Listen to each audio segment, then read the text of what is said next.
নমস্কার বন্ধুরা, welcome back to my channel.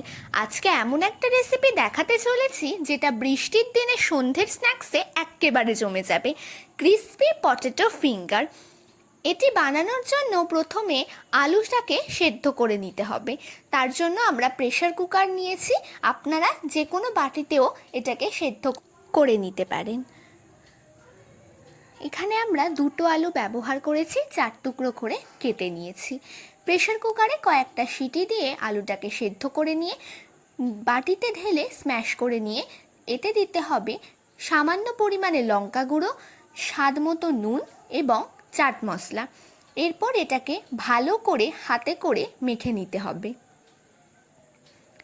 এটাকে মাখা হয়ে গেলে এর মধ্যে দিয়ে দেব কিছু পরিমাণ কর্নফ্লাওয়ার।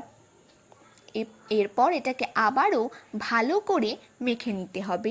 এরপর এখান থেকে ফিঙ্গারের আকারে গড়ে নেব এবং সর্ষের তেলে এপিট ওপিট করে লাল লাল করে ভেজে নেব। আপনারা এটাকে ডিপ ফ্রাইও করতে পারেন। এভাবেই তৈরি হয়ে গেল আমাদের ক্রিসপি পটেটো ফিঙ্গার। রেসিপিটা ভালো লাগলে অবশ্যই ছোট্ট একটা কমেন্ট করবেন। ধন্যবাদ।